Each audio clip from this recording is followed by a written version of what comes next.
হচ্ছে ডক্টর ইউনূসকে 5 বছর ক্ষমতায় চাওয়া, দ্বিতীয়টি হচ্ছে বিএনপির যেসব জাতীয় নেতা নির্বাচনের দাবিতে সোচ্চার ছিলেন তাদের ব্যঙ্গ করে ক্যাম্পেইন। এই দুটি ক্যাম্পেইন নিয়ে আপনাদের অবস্থান কি? কোন চাওয়াটা বা কোন দাবিটার পক্ষে আপনারা? জনাব নুরুল হক নূর। এবং আজকে আলোচনার সাকিব ভাই এই সময়ের এবং এই আন্দোলন সংগ্রামের অন্যতম একজন গুরুত্বপূর্ণ অংশীদার, সে সহ আমরা আলোচনা করছি। যথাসময়ে উপস্থিত থাকাটা একেবারেই দায়িত্ব ছিল। আমি মাঝখানে একটু বলে নেই, আপনি আসার জন্য আমি এই কথাটা বলতে, আজকে যে সমন্বয়ক শব্দটি বাংলাদেশে খুব পরিচিত, সেই সমন্বয়ক শব্দটি নিয়ে প্রথম নাম ধারণ করেছিলেন সাকিব ভাই আসলে গণশক্তি আন্দোলনের সমন্বয়ক হিসেবে, যেটি আসলে সাকিব ভাই এটার পেটেন্টও দাবি করতে পারেন। মানে যে কোনো সময় যে কোনো সমন্বয়ক যে কোনো জায়গায় আমি সমন্বয়ক বলছি বললে আপনি আসলে বলতে পারেন যে আমি হচ্ছি দাদা সমন্বয়ক বা বাবা সমন্বয়ক। যাই হোক, নূর আপনি কন্টিনিউ করেন। Thank you so much. জি, সাকিব ভাই তো এখনো আছে প্রধান সমন্বয়ক, তো সমন্বয়। Thank you.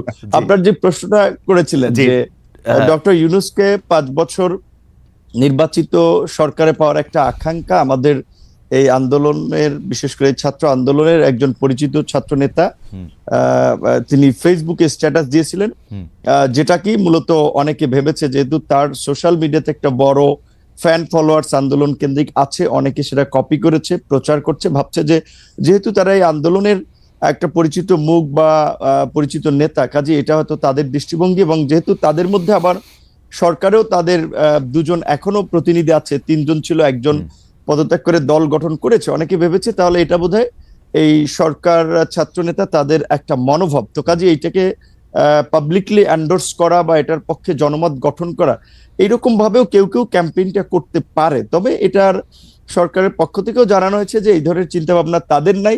দ্বিতীয় কথা, সরকারের যদি থাকেও এখানে আমি কিংবা সাকিব ভাইয়ের মতো আমরা যারা একটা গণতান্ত্রিক ব্যবস্থার জন্য আওয়ামী ফ্যাসিবাদের বিরুদ্ধে লড়াই করেছি, তারা তো সেটা কখনোই মানবো না। কাজে এই ক্যাম্পেইনের পক্ষে থাকার প্রশ্ন ওঠে না। এবং আপনি কি চান যে, আপনি বলছেন যে ক্যাম্পেইনের পক্ষে, আপনি চান যে ডিসেম্বর বা জুনের মধ্যেই নির্বাচন হোক, সেটা আপনি চান? আচ্ছা, আমার পজিশনটা বলছি, আপনার দুইটার একটু উত্তর দিয়ে আসে। আর সেকেন্ড একটা ক্যাম্পেইন যেটা বলেছেন যে বিএনপির যেসব নেতা ইলেকশনের জন্য খুব সরব এবং সোচ্চার, তাদের বিষয়ে নানান ধরনের একটা ক্যাম্পেইন আবার চলছে, অনেককে হেয় করা হচ্ছে, নানানভাবে প্রশ্নবিদ্ধ করা হচ্ছে।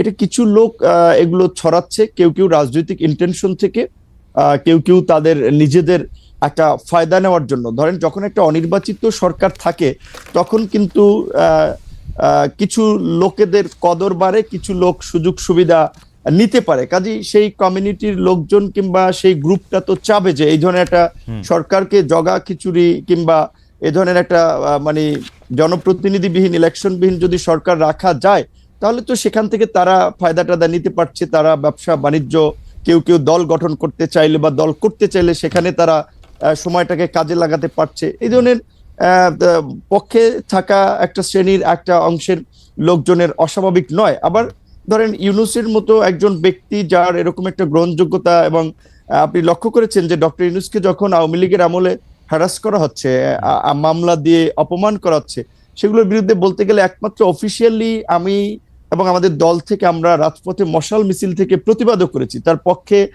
অনেকে আদালতে গিয়েছেন, সেটা ভিন্ন বিষয়। আমরা নৈতিক জায়গা থেকে তার পাশে দাঁড়িয়েছিলাম। তিনি যে আজকে সরকার প্রধান হবেন সেটা কিন্তু আমরা কখনো কল্পনাও ওইভাবে করি নাই। তো তিনি হয়েছেন, আমাদের একজন পছন্দের মানুষ ছিলেন, আমরা সবাই সন্তুষ্ট এবং আমরা তাকে সহযোগিতা করতে চাই ওই জায়গা থেকে যে এই অন্তর্বর্তীকালীন যে এই ফ্যাসিস্ট সরকার পালিয়ে যাওয়ার ফলে যে একটা সাংবিধানিক এবং রাজনৈতিক দেশে সংকট তৈরি হয়েছিল, এই পরিস্থিতি থেকে উত্তরণের জন্য এবং জন আকাঙ্ক্ষার একটা অবাধ সুষ্ঠু নিরপেক্ষ নির্বাচন করার জন্য আমরা একজন নিরপেক্ষ ব্যক্তিকে ইমাম বা নেতা বানিয়েছি, যে তিনি জনগণ এবং রাজনৈতিক দলগুলোর প্রতি ইনসাফ করবেন, একটা সুষ্ঠু নির্বাচনের পথে দেশকে এগিয়ে নিয়ে যাবেন। এবং আমাদের যে প্রত্যাশা যে রাষ্ট্রের কিছু মৌলিক সংস্কার, যেটা গত 16 বছরে আওয়ামী লীগ রাষ্ট্রের চরিত্রটাকে নষ্ট করে একটা ফ্যাসিবাদী রাষ্ট্রে পরিণত করেছে, সেই সংস্কারের জন্য আমরা বলেছি যতটুকু সময়ের প্রয়োজন সেই সময়টুকু সকল রাজনৈতিক দল, আমরা যারা গণতন্ত্রের জন্য লড়াই সংগ্রাম করেছি, ফ্যাসিবাদের আমলে লড়াই সংগ্রাম করেছি, তারা দিতে চাই।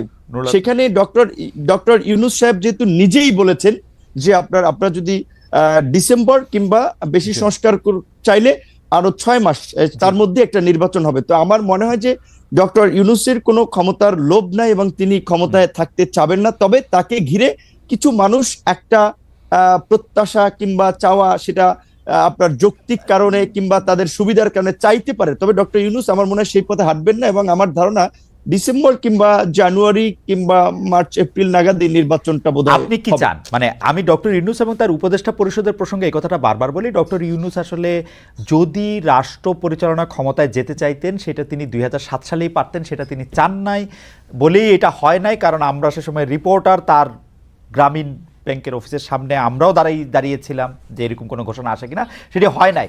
পরে তিনি রাজি হয়েছেন, তিনি কিন্তু এখনো আসলে ছাড়তেই চান। আপনি কি চান, বা তার উপদেষ্টা পরিষদের অনেকেও? রাইট, এইখানেই আমি একটা কথা বলা দরকার আপনার এই প্রোগ্রামের মাধ্যমে অডিয়েন্সদেরকেও। দেখেন, এখন ডক্টর মোহাম্মদ ইউনূস চাচ্ছেন না, আমরা যতদূর ওটাও জানি, স্বাভাবিকভাবে তিনি একেবারেই ইলেকশন দিয়ে এই বিতর্কের মধ্যে ঢুকবেন না এবং একটা রাজনৈতিক উত্তরণের জন্য তিনি দ্রুত ইলেকশন দিতে চান। এখন তাহলে ধরেন আমাদের এই আন্দোলনের পরিচিত একজন ছাত্র নেতা, তিনি ছাত্র নেতা হলেও তার একটা দায়িত্বশীল জায়গা আছে। তিনি যখন এই স্ট্যাটাসটি দিলেন, কিংবা আজকে আমি পুরো নিউজ দেখি নাই, হেডলাইনটা দেখেছি যে স্বরাষ্ট্র উপদেষ্টার একটা বক্তব্য হেডলাইন এরকম বলেছেন যে বাংলাদেশের জনগণ এখন ডক্টর ইউনূসকে 5 বছরের জন্য চায়। রাইট। তো এখন এইটা আপনার আমি বলাটা এক ধরনের, আরেকজন বলাটা এক ধরনের, সরকারের একজন উপদেষ্টা বলা কিন্তু অন্য মিন করে। তো তারা এই যে কিছু লোক যে ডক্টর ইউনূসের ঘাড়ে আবার বন্দুক রেখে নিজেদের ফায়দার জন্য একটা রাজনৈতিক, আমি মনে করি আরেকটা জটিলতা তৈরি করার চেষ্টা করছে, কিংবা দেশের মধ্যে আরেকটা অস্থিরতা তৈরির চেষ্টা করছে। কারণ স্বাভাবিকভাবে আমরা যারা গণতন্ত্র, ভোট এবং নির্বাচনের জন্য শেখ হাসিনার এই ফ্যাসিবাদের বিরুদ্ধে 16 বছর লড়াই করেছি, তারা তো যত দ্রুত সম্ভব একটা গণতান্ত্রিক ব্যবস্থার পুনঃপ্রবর্তন চাই। এটাও তো রাষ্ট্রের সংস্কারের একটা অংশ। সেই ক্ষেত্রে ইউনূস স্যার যেখানে বলেছেন ডিসেম্বরের মধ্যে কিংবা প্লাস মাইনাস 6 মাস, সেক্ষেত্রে আমি মনে করি এখন যেহেতু আমাদের সংস্কার কমিশনের জাতীয় ঐক্যমত্য যে কমিশন, তারা ইতিমধ্যেই সংস্কার নিয়ে রাজনৈতিক দলগুলোর সাথে সমঝোতার সংলাপ শুরু করেছে। সেই ক্ষেত্রে সরকার যদি চায় তাহলে ডিসেম্বরের মধ্যে নির্বাচন হতে পারে, সেটা কিন্তু অস্বাভাবিক না। আর নির্বাচনটা যত তাড়াতাড়ি হবে সেটা দেশের জন্য মঙ্গল হবে। নির্বাচনবিহীন দেশের গণতন্ত্র, স্বাধীনতা, সার্বভৌমত্ব নিরাপদ নয়।